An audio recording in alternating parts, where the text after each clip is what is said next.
ఓం శ్రీమాత్రే నమః. అందరికీ నమస్కారం. నా పేరు మురళీధర శర్మ. నేను హైదరాబాద్ మణికొండ పుప్పాలగూడ ప్రాంతంలో ఉన్నటువంటి గోల్డెన్ టెంపుల్ వద్ద నివాసం ఉంటుంటాను. ఈరోజు మనము 2025వ సంవత్సరంలో, అంటే ఈ క్యాలెండర్ మనకు జనవరి 1వ తారీఖు వస్తుంది కదా, ఈ సందర్భంగా 2025వ సంవత్సరంలో గోచార రీత్యా ఏ రాశి వారికి ఎలాంటి ఫలితాలు ఉంటాయి అంటే జనవరి నుంచి డిసెంబర్ వరకు సుమారుగా ఈ టైంలో వచ్చేటువంటి ఈ కాలానికి ఎలాంటి ఫలితాలు ఉంటాయి అనేది జాతకరీత్యా గోచార రీత్యా చెప్పే ప్రయత్నం చేస్తాను. సాధారణంగా మనము పంచాంగం చూసుకొని ఈ ఫలితాలను చెప్పుతూ ఉంటాము. అయితే ప్రస్తుతం ఉన్నటువంటి ఈ సమాజంలో పంచాంగం అంటే ఏమిటి, అది ఎలా చూసుకోవాలి, దానిలో ఫలితాలు ఎలా తెలుసుకోవాలి అనేటువంటిది ఈనాటి యువతకు తెలిసే అవకాశం బాగా తగ్గిపోయింది. వాళ్ళు క్యాలెండర్ మీద ఆధారపడి ఉంటున్నారు. కాబట్టి ఆ క్యాలెండర్ ఆధారంగా అంటే ఈ జనవరి నుంచి డిసెంబర్ వరకు ఎలాంటి ఫలితాలు ఉంటాయో చెప్పే ప్రయత్నం చేస్తాను. మనం ఈ జనవరి 1వ తారీఖును అంటే 1/1/2025 అనేటువంటి ఈ తారీఖును మనము మన హిందూ క్యాలెండర్ అంటే పంచాంగంతో సరిచూసినట్టయితే పుష్యమాసంలో పుష్యశుద్ధ విధియ నాడు బుధవారం నాడు ఈ 1వ తారీఖు వస్తుంది. అంటే పుష్యమాసంలో శుక్లపక్షంలో విధియ నాడు బుధవారం నాడు ఈ 1వ తారీఖు జనవరి 1వ తారీఖు వస్తుంది. ఆ రోజు ఉత్తరాషాఢ నక్షత్రం ఉంది. ఆ విధంగా ఆ తిథి నాడు వస్తుంది. ఈ 25 అనేటువంటి ఇది చూసినట్టయితే మనము క్రోధినామ సంవత్సరంలో కొంతకాలము, విశ్వావసునామ సంవత్సరంలో కొంతకాలము, 2 తెలుగు సంవత్సరాలతో కలుసుకొని ఉంటుంది. ఈ జనవరి 1వ తారీఖు నాడు, జనవరి 1, 2025 నాడు కాస్త గ్రహస్థితి ఏ విధంగా ఉందో కూడా మనం తెలుసుకునే ప్రయత్నం చేద్దాం. దానివల్ల మనకు అసలు మనం గోచారం ఎలా తెలుసుకోవాలనేది అర్థమవుతుంది. లగ్నము ధనుర్లగ్నంలో ఆనాడు సూర్యోదయం అవుతోంది. అంటే రవి ధనుర్లగ్నంలో అగ్ని రాశిలో ఉంటున్నారు ఆయన.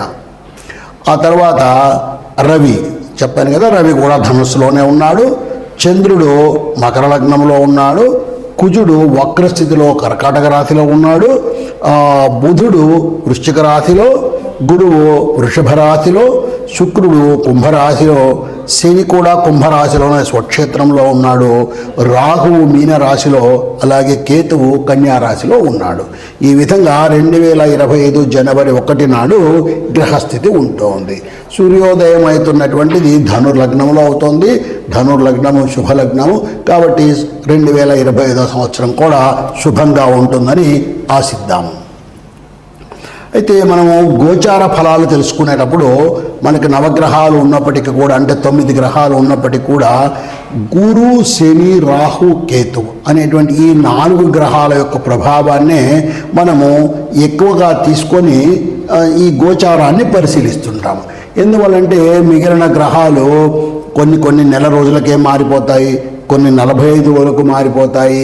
అలాగే చంద్రుడైతే 2.5 రోజుకే ఒక రాశి నుంచి ఇంకొక రాశికి మారిపోతుంటాడు. కాబట్టి ఆ ఫలితాలు మన మీద అంత ఎక్కువ ప్రభావం చూపి ఎక్కువ కాలం ఉండేటువంటివి గురు, శని, రాహు, కేతువులు అనేటువంటి ఈ 4 గ్రహాలు మనకి ఎక్కువగా ఫలితాలను ఇస్తుంటాయి. ఇప్పుడు అలాగే గురువు అనేటువంటి గ్రహము 2, 5, 7, 9, 11 స్థానాల్లో ఉన్నప్పుడు శుభ ఫలితాలను ఇస్తాడు. అలాగే శని 3, 6, 11 స్థానాల్లో ఉన్నప్పుడు శుభ ఫలితాన్ని ఇస్తాడు. ఇంకొక ముఖ్యమైన విషయము, శని 12, 1, 2 స్థానాల్లో ఉన్నప్పుడు, అంటే మీ రాశి నుంచి 12వ స్థానము, 1వ స్థానం, 2వ స్థానంలో ఉన్నప్పుడు 7.5 సంవత్సరాలు ఏలునాటి శని అని చెప్పి కాస్త దుష్ఫలితాలను ఇవ్వటము. అలాగే 4వ ఇంట్లో ఉన్నప్పుడు అర్ధాష్టమ శని అని చెప్పి దుష్ఫలితాలను ఇవ్వటము. 8వ ఇంట్లో ఉన్నప్పుడు అష్టమ శని అనే దుష్ఫలితాలను ఇవ్వటము. అంటే మనకు ఉన్నటువంటి ఈ 12 స్థానాల్లో కేవలం 3, 6, 11 స్థానాల్లో ఉన్నప్పుడు మాత్రమే శని శుభ ఫలితాలను ఇస్తుంటాడు. అలాగే రాహుకేతువులు కూడా 3, 6, 10, 11 స్థానాల్లో ఉన్నప్పుడు మాత్రమే శుభ ఫలితాలను ఇస్తారు. ఈ విధంగా మనకు ఏ గ్రహాలు ఏ స్థానాల్లో ఉన్నప్పుడు ఫలితాలను శుభ ఫలితాలను ఇస్తారో తెలుసుకున్నాం. అలాగే ఇప్పుడు ఈ గురువు శని రాహు కేతు అనేటువంటి వాటిలో వేటిని ప్రభావం చేస్తారో మన జీవితంలో అన్నది తెలుసుకుంటే, గురువు చదువు, ధనము, జ్ఞానము, వివాహము, భక్తి, సంపద, సంతానము ఇలాంటి వాటిని గురువు ప్రభావితం చేస్తాడు. అలాగే శని న్యాయము, అన్యాయము, పనిచేసే లక్షణము, మానసికమైనటువంటి ఒత్తిడి, కర్మఫలము, ఆరోగ్యము, ఆయుష్ అనేటువంటి వాటిని శని ప్రభావం చేస్తాడు. ఇక రాహును మనం పరిశీలించినట్టయితే మనకు భ్రమలు కల్పించడము, మానసికమైనటువంటి ఒత్తిడిని కల్పించడము, ఇలాంటివి మన ఆరోగ్యాల మీద, ప్రత్యేకించి మానసిక ఆరోగ్యం మీద ఎక్కువ ప్రభావాన్ని రాహువు చేస్తుంటాడు. అలాగే కేతువు మన జ్ఞానాన్ని, మేధస్సును, భక్తి మార్గాన్ని కూడా కేతువు ప్రోత్సహిస్తూ ఉంటాడు, కేతువు సరిచూస్తూ ఉంటాడు. ఈ విధంగా ఒక్కొక్క గ్రహము కొన్ని కారకత్వాలను కలిగి పనిచేస్తూ ఉంటుంది. ఇక మనము గోచార రీత్యా అన్నాం కదా, నేను మీకు కాసేపు ముందు ఏ స్థానాల్లో ఏ గ్రహాలు ఉన్నాయని చెప్పాను కదా. అయితే ఈ గ్రహాలు కాస్త మారుతూ ఉంటాయని కూడా చెప్పాను. ఉదాహరణకు గురువు 14 మే నాడు వృషభ రాశి నుంచి మిథున రాశికి మారుతాడు.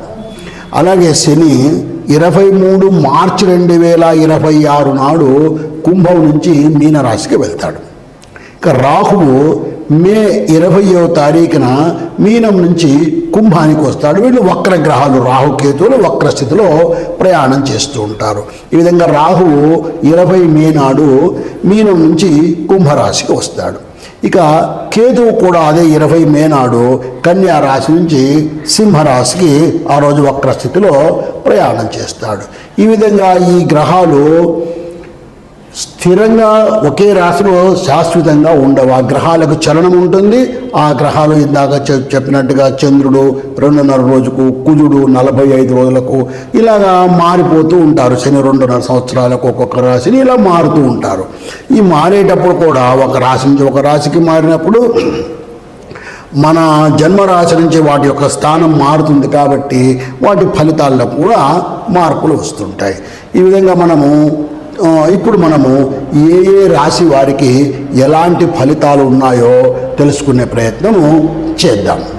ఇప్పుడు మనము సింహరాశి వాళ్లకు ఈ 2025 క్యాలెండర్ సంవత్సరం అంటే జనవరి నుంచి డిసెంబర్ వరకు గోచార రీత్యా సాధారణంగా ఎటువంటి ఫలితాలు ఉండే అవకాశం ఉందో మనం తెలుసుకునే ప్రయత్నం చేద్దాం.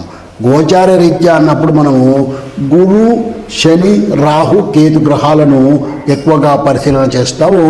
అంటే మిగిలిన గ్రహాలు మన మీద ప్రభావం చూపవని కాదు, ఆ గ్రహాలు అతి తక్కువ కాలంలో ఒక రాశి నుంచి ఇంకొక రాశికి మారిపోతూ ఉంటాయి కాబట్టి వాటి యొక్క ప్రభావం మన మీద అంత ఎక్కువగా ఉండదు.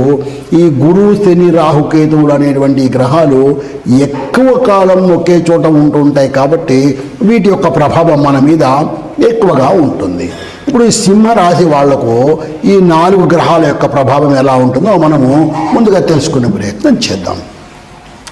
గురువు వృషభంలో ఉన్నాడంటే 10వ ఇంట ఉన్నాడు, ఉద్యోగ రాజ్యస్థానంలో ఉన్నాడు. గురువు సహజంగా శుభగ్రహము, మంచిని చేసేటువంటి గ్రహము, వృషభంలో రాజ్యస్థానంలో ఉన్నాడు కాబట్టి వృత్తి ఉద్యోగాల్లో మంచి అవకాశాలు రావటము, మంచి ప్రమోషన్స్ను వీళ్ళకు పొందే అవకాశము, ఆర్థిక విషయాల్లో కూడా మంచి జరిగే అవకాశం కూడా ఈ గురుగ్రహం యొక్క ప్రభావం వల్ల సింహరాశి వారికి ఉంటుంది. ఇలాంటి గురువు 14 మే 2025 నాడు 10వ స్థానం నుంచి 11వ స్థానం అంటే వృత్తి రాజ్యస్థానం నుంచి ఉద్యోగ స్థానం నుంచి లాభస్థానానికి వస్తున్నాడు. ఇది ఇంకా కూడా మంచి శుభ పరిణామమే. 14 మే 2025 నాడు జరుగుతుంది ఇది.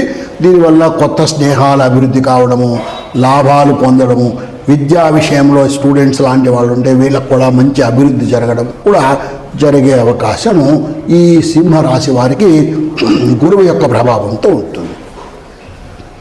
ఇక శనిని మనము పరిశీలించినట్టయితే ఈ శని 7వ స్థానంలో కుంభరాశిలో ఉన్నాడు. ఇది ఏంటి? 7వ స్థానం అంటే వివాహ స్థానము, భార్యాభర్తలకు సంబంధించినటువంటిది. ఇలాంటి ఈ స్థానంలో స్వక్షేత్రంలో కుంభంలో శని ఉన్నాడు కాబట్టి ఈ భార్యాభర్తల సంబంధాల్లో కాస్త ఇబ్బందులు నెలకొనే అవకాశము ఈ సింహరాశి వారికి ఉంటుంది. అలాగే ఈ ప్రేమ వ్యవహారాలు ఏవైనా ఉన్నా కూడా వాటిలో శుభ ఫలితాలు వచ్చేటువంటి అవకాశము ఈ సింహరాశి వాళ్లకు ఉంటుంది. ఇక ఇంకొక ముఖ్యమైనటువంటి విషయం ఏమంటే పార్ట్నర్షిప్ వ్యాపారాలు చేసేవాళ్ళు ఏమైనా ఉంటే వాళ్లకు కూడా ఈ శని గ్రహం యొక్క ప్రభావం వల్ల కలిసి వస్తుంది. ఈ సప్తమ స్థానంలో కుంభరాశిలో ఈ శని ఉండడం వల్ల. అయితే ఒక విషయం గమనించాలి, శని యొక్క ఫలితాలు ఎప్పుడు కూడా చాలా నెమ్మదిగా ఉంటాయి, నిదానంగా వస్తూ ఉంటాయి. ఇటువంటి ఈ శని 29 మార్చి 2025 నాడు మార్చి 2025 నాడు కుంభం నుంచి మీన రాశికి వస్తున్నాడు. అంటే సింహరాశికి ఈయన అష్టమ శని అవుతాడు. అంటే అష్టమ శని అనేటువంటిది మనము ఈ శని యొక్క ప్రభావాన్ని గమనించినట్టయితే 3 దశల్లో ఎక్కువగా మన మీద ప్రభావం చూపిస్తాడు. ఒకటి 7.5 శని, అంటే 12, 1, 2 ఇంట ఉన్నప్పుడు శని యొక్క ప్రభావం ఎక్కువగా ఉంటుంది. అలాగే అష్టమ శని 8వ ఇంట్లో ఉన్నప్పుడు కూడా, అలాగే 4వ ఇంట్లో అర్ధాష్టమ శని అని కూడా గోచార రీత్యా ఎక్కువగా చెప్తుంటారు. ఇవి ఎక్కువగా మన మీద ప్రభావం చూపిస్తుంటాయి. అటువంటి శని అష్టమ స్థానంలోకి మీనరాశిలోకి 29 మార్చి 2025 నాడు వస్తున్నాడు. దీనివలన ఏమవుతుంది అంటే ఆరోగ్యం మీద ఎక్కువగా ప్రభావం చూపడము, పెట్టుబడుల మీద ప్రభావం చూపడము, అలాగే రుణాలు అధికం కావడము, ఇలాంటివన్నీ కూడా జరిగేటువంటి అవకాశము ఈ సింహరాశి వారికి ఉంటుంది.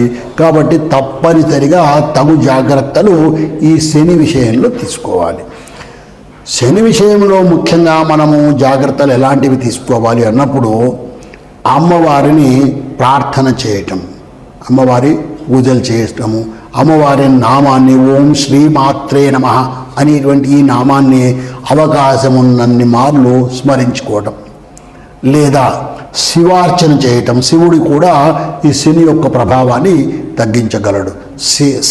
శివ సహస్రనామం చదువుకోవటము, శివ అష్టోత్తరం చదువుకోవడము, లేదా ఓం నమశివాయ అనేటువంటి శివ పంచాక్షరిని జపం చేయటము, శివాలయానికి వెళ్ళి సాయంకాలం పూట ప్రదోష కాలంలో శివాలయానికి వెళ్ళి శివుణ్ణి దర్శనం చేసుకోవటము, ఇలాంటి ప్రయత్నాలు చేయటం వల్ల ఈ అష్టమ శని ప్రభావం ఏదైతే ఉండబోతుందో కాస్త దీర్ఘకాలం ఉంటుంది. కాబట్టి ఈ అష్టమ శని యొక్క ప్రభావాన్ని ఈ విధంగా అర్చనలు, అమ్మవారి పూజలు కానీ శివుడి పూజ కానీ చేసుకోవడం వల్ల తగ్గించుకునే అవకాశం ఉంటుంది. తర్వాత ఈ సింహరాశి వారికి రాహువు 8వ ఇంట మీనంలో ఉన్నాడు. అంటే అష్టమ స్థానంలోనే ఉన్నాడు. ఈయన ఆరోగ్య స్థానంలో ఉన్నాడు. ఈయన మనసు మీద ప్రభావం చూపించేటువంటి గ్రహము కాస్త మానసిక ప్రశాంతతను తగ్గించే అవకాశం ఉన్నటువంటి స్థితిలో ఉన్నాడు. కాబట్టి మానసికమైనటువంటి ఇబ్బందులు పెడతాడు, ఒత్తిడిని పెంచుతాడు. ఇటువంటి ఈ రాహువు ఫిబ్రవరి 20వ తారీఖు 2025 నాడు మీనరాశి నుంచి కుంభరాశికి, ఎందువల్లంటే వీళ్ళు వ్యతిరేక దిశలో ప్రయాణం చేసేటువంటి గ్రహాలు, వక్రస్థితిలో ప్రయాణం చేసేటువంటి గ్రహాలు. కాబట్టి అష్టమ స్థానం నుంచి సప్తమ స్థానానికి కుంభానికి వస్తున్నాడు. అయితే ఈ కుంభం అనేటువంటిది ఏమిటి? ఈ సప్తమ స్థానం అంటే వివాహ స్థానము, భార్యాభర్తలకు సంబంధించినటువంటి స్థానము ఇలాంటిది. అక్కడికి ఈ రాహువు రావడం వలన ఈ ప్రేమ వ్యవహారాలు లాంటివి ఏవైనా ఉంటే చెదడము, దానివల్ల భావోద్వేగాలు పెరగడము, మానసికమైనటువంటి ఒత్తిడి పెరగడము, ముఖ్యంగా అంటే స్త్రీ పురుషుల మధ్యన ఉన్నటువంటి సంబంధాల విషయంలో ఈయన ప్రవేశించడం వలన మానసికమైనటువంటి ఒత్తిడిని పెంచే అవకాశం చాలా ఎక్కువగా ఉంటుంది. కాబట్టి ఈ సింహరాశి వాళ్ళు రాహువు గురించి ప్రత్యేకంగా చేసుకోవడం అవసరం. పరిష్కారాలు ఉదాహరణకు చేయాలంటే ఆదివారం నాడు నవగ్రహాలకు ప్రదక్షిణం చేస్తూ ఉపవాసం చేసే ప్రయత్నం చేయొచ్చు. రాహు యొక్క ప్రభావాన్ని తగ్గించుకోవడానికి ఆదివారం నాడు ప్రయత్నం చేయటము శుభ ఫలితాలను, త్వరగా ఫలితాలను కాస్త ఈ రాహు యొక్క ప్రభావాన్ని తగ్గిస్తుంది. ఆ విధంగా చేయటం మంచిది. ఇక కేతువు 2వ ఇంటో కన్యా రాశిలో ఉన్నాడు. సింహరాశి వారికి 2వ స్థానము ధనస్థానము, కుటుంబ స్థానము. అక్కడ ఈ కన్ఫ్యూజన్స్ని క్రియేట్ చేసేటువంటి గ్రహము కేతువు అక్కడ ఉన్నాడు. ఈయనేంటంటే అన్ని భ్రమలు సృష్టిస్తుంటాడు ఈ కేతువు. ఇటువంటి ఈ గ్రహం అక్కడ ఉండడం వలన ఈ ఆర్థిక స్థితిగతులు, మానసికమైనటువంటి స్థితిగతుల మీద కాస్త ప్రభావాన్ని ఎక్కువగానే చూపుతుంటాడు ఈయన. ఇటువంటి ఈ కేతువు ఫిబ్రవరి 20, 2025 నాడు కన్యా రాశి నుంచి సింహరాశిలో కంటే జన్మరాశిలోకే వస్తున్నాడు. అసలే ఇతను కన్ఫ్యూజన్స్ క్రియేట్ చేసే గ్రహము ఈయన ఇక్కడికి జన్మరాశిలోకి రావడం వలన కాస్త కుటుంబ విషయాల్లో అవగాహన లోపాన్ని ఇంకా పెంచడము, కుటుంబంలో ఒకరికొకరికి భ్రమలు కల్పించి వారి మీద వీరికి, వీరి మీద వారికి మానసికమైనటువంటి స్థిమితం లేకుండా చేయటం ఇలాంటివి చేస్తాడు. కాబట్టి ఈ సింహరాశి వాళ్ళు ఏం చేయాలంటే వాళ్ళు చెప్పాలనుకునేటువంటి విషయాన్ని స్పష్టంగా ఆలోచన చేసుకొని చెప్పడం వల్ల ఎదుటి వాళ్ళతో వాళ్ళు మాట్లాడేటువంటి తీరును ప్రయత్నపూర్వకంగా మార్చుకోవడం వలన ఈ కేతువు యొక్క ప్రభావం ఏదైతే ఉందో దాన్ని కాస్త తగ్గించుకోవచ్చు. అలాగే నేను ఇందాక చెప్పినట్టుగా అమ్మవారికి పూజ చేయటము, లేదా శివార్చన చేయటము, శివ సహస్రనామం చదువుకోవడము, లేదా రాహువు కేతువులకు సంబంధించినటువంటి మూల మంత్రాలు ఉన్నాయి. ఈ మూల మంత్రాలను, బీజాక్షరాలను జపం చేసుకోవటం వల్ల ఈ సింహరాశి వాళ్ళు రాహు కేతువు యొక్క ప్రభావాన్ని తగ్గించుకొని జీవితాలను సుఖమయం చేసుకునే అవకాశం ఉంటుంది. ఓం శ్రీమాత్రే నమః.